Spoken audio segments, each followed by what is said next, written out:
A paz do Senhor, eu sou o pastor Natalino das Neves, pastor auxiliar no templo sede da Assembleia de Deus em Curitiba, comentarista das lições bíblicas de jovens da CPAD, doutor em teologia. Eu sou autor dos comentários das lições bíblicas de jovens deste trimestre, o segundo trimestre de 2021, com o tema O Cuidado de Deus com o Corpo de Cristo, lições da Carta aos Coríntios para a Igreja dos nossos dias. Nós iremos estudar hoje a lição de número 3. Vamos falar sobre as dissensões e seus prejuízos para a igreja, estudando o verso 10 e o verso 11, o partidarismo na igreja, com base no verso 12, e as divisões e seus perigos, com base no verso 13 ao 17. O texto do dia diz o seguinte: Está Cristo dividido? Foi Paulo crucificado por vós? Ou foste vós batizado em nome de Paulo? 1 Coríntios 1 e 13. A síntese da lição diz o seguinte: as divisões e partidarismo demonstram a imaturidade espiritual dos membros da igreja de Corinto. Leitura bíblica em classe se encontra em 1 Coríntios, capítulo 1, do verso 10 ao 17. Rogo-vos, porém, irmãos, pelo nome de nosso Senhor Jesus Cristo, que digais todos uma mesma coisa, e que não haja entre vós dissensões. Antes, sejais unidos, em um mesmo sentido e um mesmo parecer. Porque a respeito de vós, irmãos meus, me foi comunicado pelos da família de Chloe que há contenda entre vós. Quero dizer, com isso, que cada um de vós diz: eu sou de Paulo, e eu de Apolo, e eu de Cefas, e eu de Cristo. Está Cristo dividido? Foi Paulo crucificado por vós? Ou foste vós batizado em nome de Paulo? Dou graças a Deus porque a nenhum de vós batizei, senão a Crispo e a Gaio, para que ninguém diga que foste batizado em meu nome. E eu batizei também a família de Estéfanas. Além desse, não sei se batizei algum outro, porque Cristo enviou-me não para batizar, mas para evangelizar, não em sabedoria de palavras, para que a cruz de Cristo se não faça vã. No versículo de número 10 do primeiro capítulo da Carta aos Coríntios, nós vamos ver que o apóstolo Paulo apresenta aquilo que mais o preocupava. É o assunto que estava tomando a sua atenção naquele momento, no momento da escrita, entre 55 e 56, as divisões nas igrejas. Nesta lição, nós vamos ver que o apóstolo Paulo pontua quais eram os prejuízos que as divisões traziam para a igreja. E vamos ver também que ele aponta aqui alguns grupos rivais, identificando-os nominalmente, aqueles grupos que estavam causando dissensões na igreja de Corinto. Paulo também vai advertir sobre o perigo de substituir os méritos da cruz pelo orgulho, arrogância, em busca do atendimento dos desejos pessoais. Esses são os principais tópicos, temas que nós vamos trabalhar nessa lição de número 3. Tópico 1. As dissensões e seus prejuízos para a igreja, baseado no primeiro capítulo, verso 10 e verso 11. Uma exortação para não causar dissensões. O apóstolo Paulo, geralmente ele começava uma exortação com o intuito de trazer um aconselhamento pastoral. O apóstolo Paulo foi o fundador daquela igreja. Ele conhecia aquela comunidade, os membros daquela comunidade. Se preocupava com a vida espiritual, em especial com a salvação dos membros daquela igreja. Certamente, sendo fundador, o apóstolo Paulo os amava muito. E isso fica bem claro na forma em que ele escreve para os seus discípulos, conforme nós vemos na lição anterior, na lição de número 2. As dissensões estavam trazendo prejuízos sérios para a comunidade de Corinto. Algo precisava ser feito. E o apóstolo Paulo não poderia ser conivente com aquela situação. Não poderia fazer vistas grossas, mas pelo contrário, teria que tomar uma ação, uma atitude. Uma ação que provavelmente não iria agradar os seus destinatários, mas tinha que ser feito. Interessante ressaltar que o apóstolo Paulo, ele toma uma atitude humilde. Ele inicia o texto dizendo: rogo-vos. uma palavra humilde. Ele não toma uma atitude autoritária, pelo contrário, ele inicia com essa palavra, como dizendo, por favor, pelo amor de Deus, numa linguagem bem popular, porque ele está ali chamando a atenção dos seus ouvintes, porque o que ele ia falar era muito importante e poderia impactar na salvação dos seus destinatários. Como costume, o apóstolo Paulo os chama de irmãos.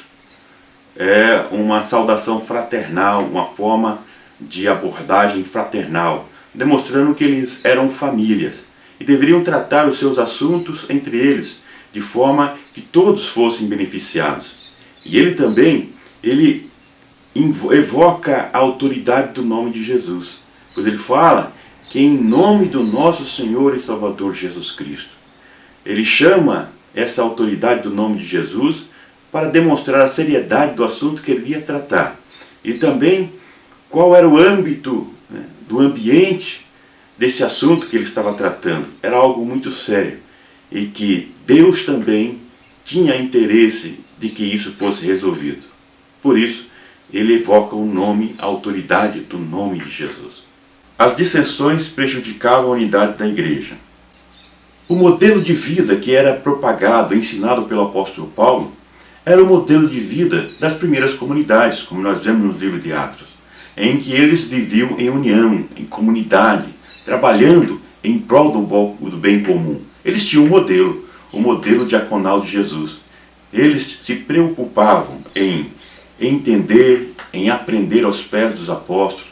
Eles eram unidos na oração, no partir do pão, na comunhão, na fraternidade. E esse era o modelo que o apóstolo Paulo também estava implementando ali na comunidade de Corinto, que ele trouxe quando ele fundou aquela igreja. Era referência. Mas a referência daquela cidade não era esse modelo. Era o modelo do Império Greco-Romano. O império que impunha pela força a dominação e o poder. O império que privilegiava algumas pessoas mais influentes, em especial uma minoria da elite e alguns livres. E a grande maioria, os escravos, os trabalhadores, eram marginalizados naquela sociedade.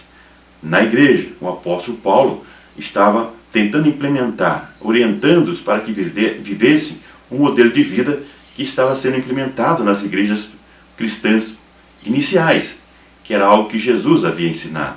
3. Paulo identifica a fonte de suas informações. O apóstolo Paulo, ele não introduz o assunto, o problema existente naquela comunidade, sem identificar a fonte. Ele identifica, ele diz que ele recebeu informações da casa de Cloe.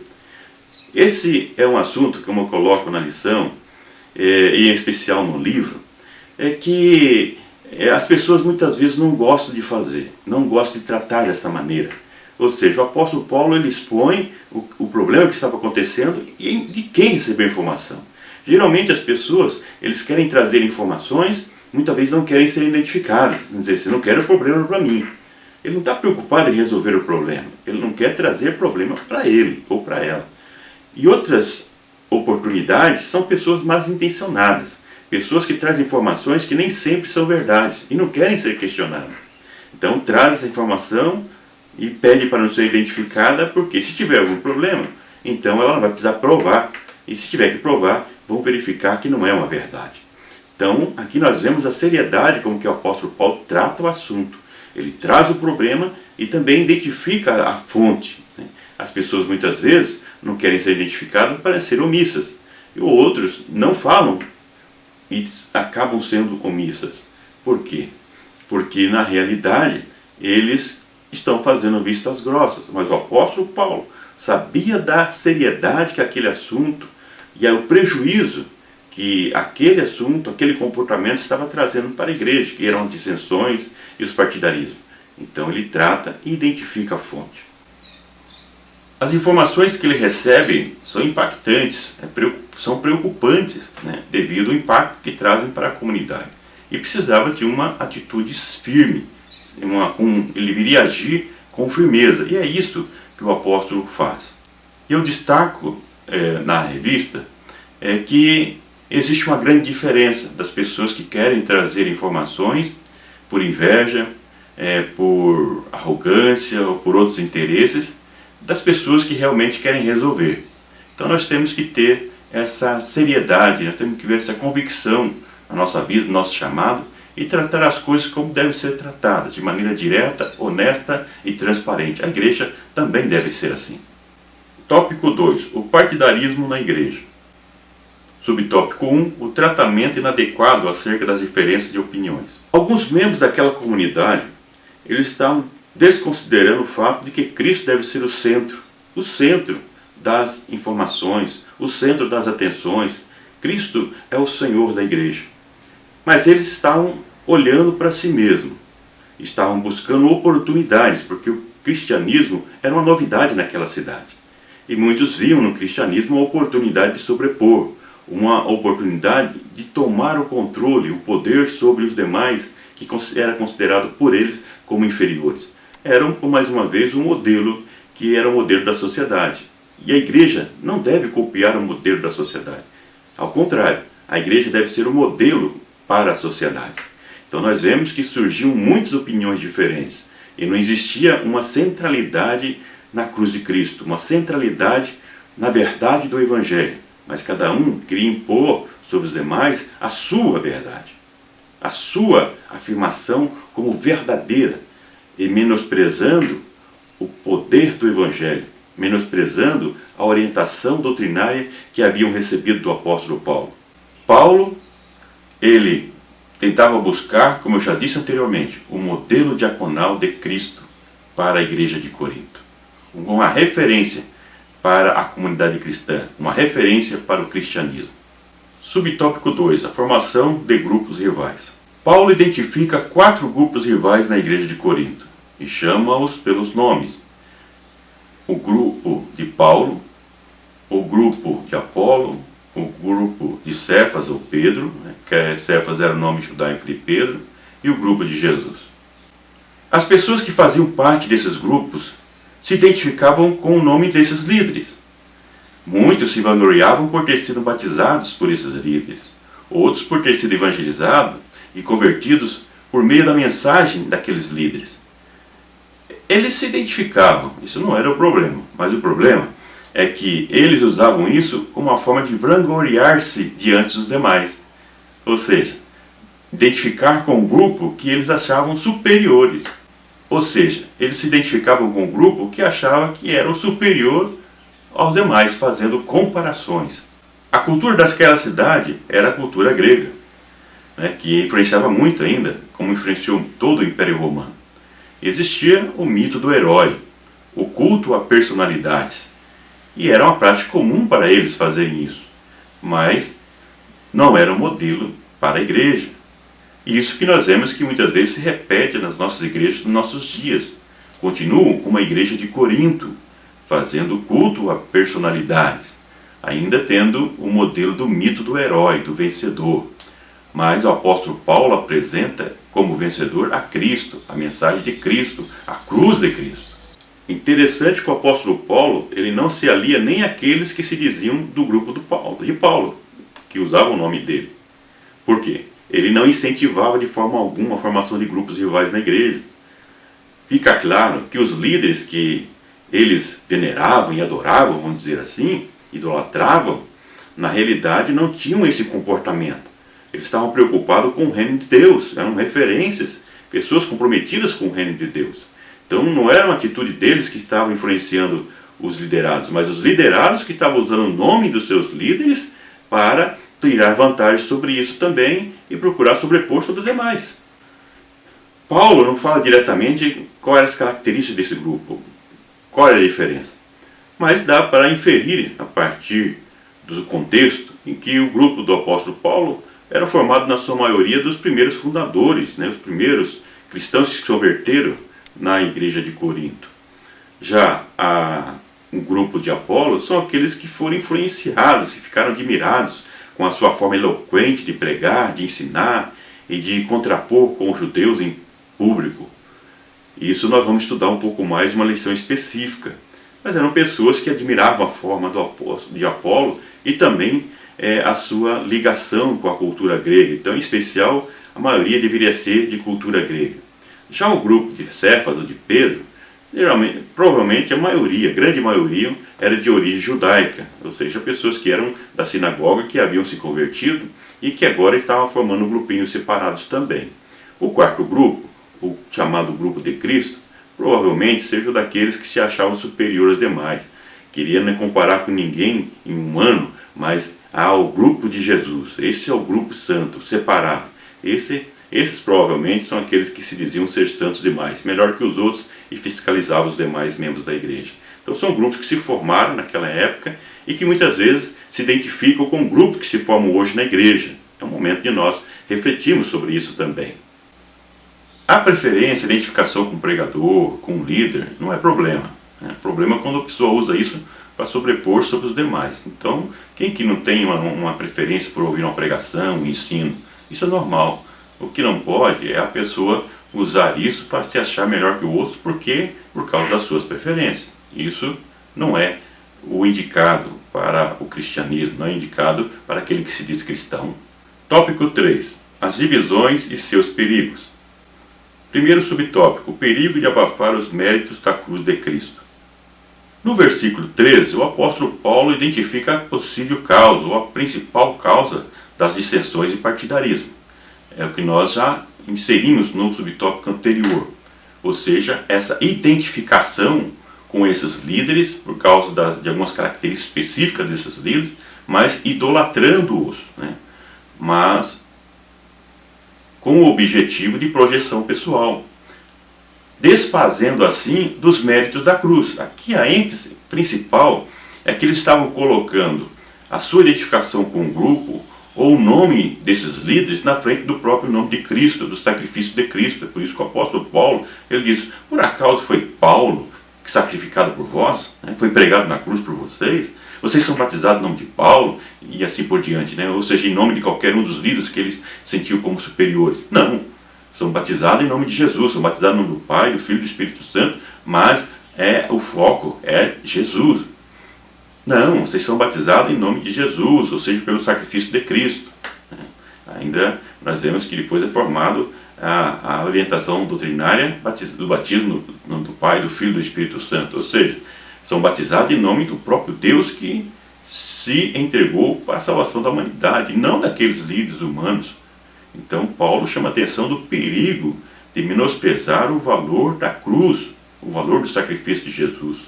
Esse é um grande perigo. Tem pessoas idolatrando mais os líderes, pregadores, do que o próprio sacrifício de Cristo, dando mais valor a esses pregadores do que a própria mensagem da cruz. É um perigo muito grande. Segundo subtópico, o perigo de ser narcisista. Versos 14 e 16. Aqui nós vemos uma afirmação do apóstolo Paulo que causa estranheza para muitas pessoas, pode ser mal interpretado. Ele diz: dou graças a Deus que não batizei ninguém. Ele fala, ou seja, só batizei a Crispo, a Gaio e a família de Estéfanas. Então ele está dizendo assim: ainda bem que eu não batizei esse pessoal aí, que está de muita gente, para não querer se vangloriar por isso. Então ele deixa bem claro que se ele batizasse várias pessoas, muitos aí podiam formar um grupo maior de Paulo, se vangloriando de ter sido batizado por ele. Que ignorância! Então o apóstolo Paulo chama atenção para isso. Estavam causando divisões por besteiras, por questões banais, e estavam idolatrando as pessoas, os líderes, mas é bom enfatizar que eles faziam isso também no sentido de tirar vantagem sobre isso, de sobrepor sobre os outros, de se sentir superior aos demais, que era a cultura daquela época, um grupo minoritário, um grupo que era melhor do que os demais, se achavam superiores. Paulo estava pregando a equidade de gênero, a equidade de cor, de raça e assim por diante. Diante de Deus, todos são iguais, é o que Paulo ensina. E eu coloco esse título nesse subtópico devido ao perigo que nós vemos nos nossos dias, na sociedade pós-moderna, de muitas pessoas narcisistas, pessoas que se acham o bambambam, se acham os maiorais, e focam tudo para si. Como pregadores, ensinadores também, quem eu coloco no livro, por exemplo, mais uma vez citando o livro aqui, porque é importante que você adquira o livro, vai te ajudar bastante, porque no livro eu amplio, os assuntos que eu coloco na revista. Eu uso a mesma estrutura, mas amplio ali com mais informações. Então nós vemos hoje muitas pessoas dizendo assim: eis aí o grande homem, né? Ou a grande mulher, em letra maiúscula, de Deus, em letra minúscula. Né? Eu, em vez de dizer assim: eis aí a mulher ou o homem, minúsculo, do grande Deus. Pessoas enfatizando mais para si. Então acaba induzindo as pessoas a seguirem também, que não era o que estava acontecendo em Corinto. Os líderes não estavam fazendo isso. Os liderados que estavam se separando, dividindo por causa dos líderes. Os líderes davam o exemplo, mas infelizmente muitos líderes, muitos pregadores, muitas pessoas influentes não estão tendo esse exemplo dos nossos primeiros líderes, dos apóstolos e dos líderes da igreja de Corinto, mas estão buscando o benefício para si e buscando ter o controle da situação e das pessoas, o que Paulo não visava e não buscava. O apóstolo Paulo amava as pessoas e não estava em busca de recompensas pessoais. Ele buscava o bem comum, ele buscava o que era melhor para o reino de Deus e não para si. Terceiro subtópico: o perigo de pregar o evangelho por ostentação. A cultura helenística, que era a cultura que prevalecia na cidade de Corinto, Corinto era a cidade helenística, nós já falamos sobre isso, uma cultura grega, uma das principais da época, uma grande metrópole. A cultura era a cultura grega, onde prevalecia a questão da valorização em excesso do conhecimento. Mas era um conhecimento que era direcionado para uma grande minoria, a elite e alguns livres. Então a grande maioria não tinha esse privilégio, não tinha acesso à informação, ao conhecimento. Então automaticamente seriam sempre subjugadas. Então era de cultura isso, e que as pessoas se prevaleciam de ter um conhecimento maior. Inclusive na questão das religiões mistéricas, onde existiam alguns conhecimentos que eram somente para alguns privilegiados, depende do grau que eles exerciam nessas religiões. Ou seja, informações que eram somente para um grupo. No Evangelho, na comunidade cristã é diferente.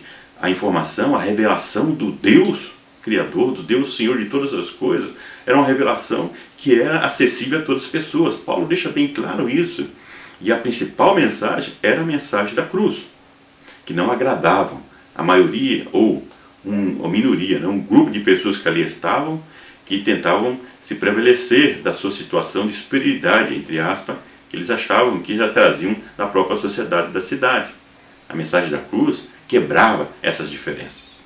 A mensagem da cruz ainda quebra essas diferenças. É por isso que nós não devemos dar esse foco na nossa igreja nos dias atuais. Tem muitas pessoas nos dias atuais buscando a promoção própria, né, do seu nome, do seu ministério e assim por diante. Briga na própria denominação, briga entre denominações, né, desprezando o valor do Evangelho, desprezando o valor do sacrifício de Cristo, como já citamos anteriormente. O objetivo da mensagem é exaltar o sacrifício de Cristo, é destacar a eficácia do sacrifício de Cristo na cruz. Esse é o foco da mensagem. E o benefício da pregação é a salvação de todo aquele que crê no sacrifício de Cristo. Então, a mensagem é para apontar para Cristo, para o sacrifício de Cristo. E as pessoas que creem e aceitarem esse sacrifício para a sua justificação, eles terão a sua vida transformada. Esse é o objetivo da pregação do Evangelho. Vamos então às considerações finais. O que nós aprendemos hoje? Nesta lição, a lição de número 3, com o título Divisões na Igreja.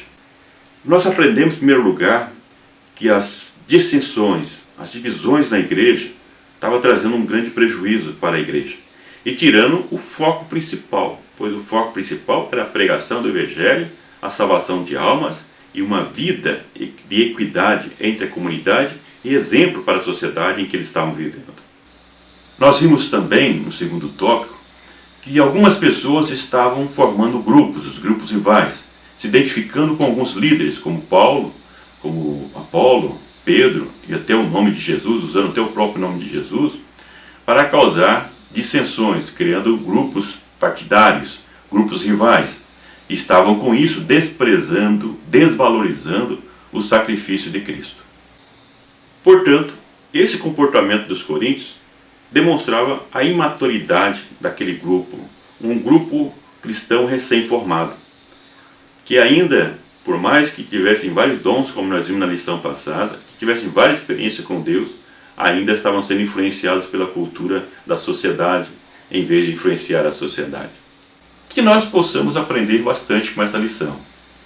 Não focar em nós mesmos, não focar em líderes que muitas vezes não estão comprometidos com a obra de Deus, mas focarmos no sacrifício de Cristo, nos preocuparmos com a salvação de nossas almas e com a contribuição que nós podemos dar para o reino de Deus na pregação do Evangelho e ser um testemunho desse Evangelho a partir das nossas vidas, do exemplo de nossas vidas.